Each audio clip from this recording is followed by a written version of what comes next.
একসময় মরুভূমির বুকে গড়ে উঠেছিল এক টুকরো কৃত্রিম স্বর্গ। আজ সেই স্বপ্নের শহর দুবাই দাঁড়িয়ে আছে এক কঠিন বাস্তবতার সামনে। যুদ্ধ, ভূরাজনীতি, অর্থনৈতিক চাপ সব মিলিয়েই প্রশ্ন একটাই, দুবাই কি এখনও নিরাপদ বিনিয়োগের শহর, নাকি আসছে বড় ধাক্কা? আপনি দেখছেন বিজনেস ডক্টর, বিশ্ব অর্থনীতি নিয়ে আজকের আলোচনা। মধ্যপ্রাচ্যের সবচেয়ে স্মার্ট অর্থনৈতিক মডেলগুলোর একটি হলো দুবাই এই বিজনেস সেটআপ।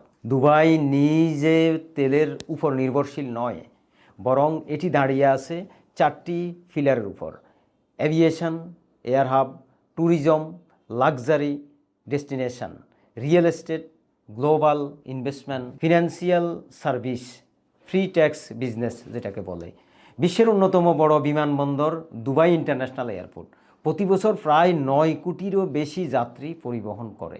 আর শহরের প্রতীক বুর্জ খলিফা শুধু একটি ভবন নয়, এটি অর্থনৈতিক উচ্চ আকাঙ্ক্ষার প্রতীক, বিলাসিতার প্রতীক। কিন্তু বাস্তবতা বদলায়। মধ্যপ্রাচ্যের উত্তেজনা, বিশেষ করে ইরান এবং ইসরায়েল সংঘাত, পুরো অঞ্চলের অর্থনীতিতে ধাক্কা দিচ্ছে।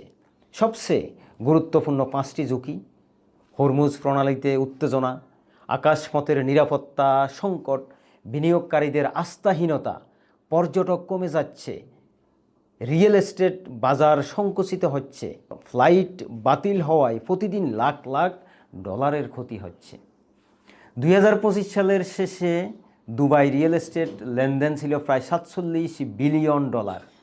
এখন সূচক নেমেছে প্রায় 15-20%। এই সংকট 4টি বড় খাতে আঘাত করছে। ট্যুরিজম স্লো ডাউন, যেখানে বছরে 2 কোটির বেশি পর্যটক আসতো, এখন বুকিং কমছে দ্রুত। ফ্লাইট ক্যান্সেলেশন বাড়ছে, হাই ইন ট্যুরিজম শিফট করছে সেফার ডেস্টিনেশনে, কারণ মানুষ যুদ্ধের কাছাকাছি ছুটি কাটাতে কখনো চায় না, যাবেও না। এভিয়েশন ইন্ডাস্ট্রি লস, একটি ফ্লাইট বন্ধ মানে $200 থেকে $250 লস। বড় এয়ারলাইন্স যেমন এভিয়েশন ইন্ডাস্ট্রি লস, একটি ফ্লাইট বন্ধ মানে $200 থেকে $250 লস। রিয়েল এস্টেট শক, 2025 সালে দুবাই রিয়েল এস্টেট ট্রানজ্যাকশান $47 থেকে $50 বিলিয়ন ছিল। বর্তমান পরিস্থিতি, প্রাইস কারেকশান 10 থেকে 20%। বিদেশি বিনিয়োগকারীরা ওয়েট অ্যান্ড ওয়াচ মোডে। লাক্সারি প্রপার্টি মার্কেট সবচেয়ে বেশি ঝুঁকিতে। কয়েক সপ্তাহে $বিলিয়ন শেয়ার মার্কেট থেকে বের হয়ে গেছে। এই সংকট শুধু দুবাইয়ের নয়, এটি বৈশ্বিক অর্থনীতির জন্য চরম হুমকি। হরমুজ প্রণালী দিয়ে যায় বিশ্বের প্রায় 20% তেল সরবরাহ। যদি এটি বন্ধ হয়ে যায়, জ্বালানির দাম বাড়বে, ট্রান্সপোর্ট খরচ বাড়বে, বিশ্বব্যাপী মুদ্রাস্ফীতি বাড়বে। এমনকি ইউনাইটেড স্টেটেও পেট্রোলের দাম অলরেডি 2 দফা বেড়ে গেছে। প্রশ্ন হলো, দুবাই কি টিকে থাকবে? ইতিবাচক দিক: শক্তিশালী অবকাঠামো আছে দুবাইয়ের, বৈচিত্র্যময় অর্থনীতি, তাদের দ্রুত সিদ্ধান্ত নেওয়ার ক্ষমতা রয়েছে যেহেতু তারা রাজতন্ত্রের। ঝুঁকি আছে কয়েকটি, যেমন ভূরাজনৈতিক অবস্থান, নিরাপত্তা ইমেজ ক্ষতিগ্রস্ত, অতিরিক্ত বিদেশি নির্ভরতা দুবাইয়ে।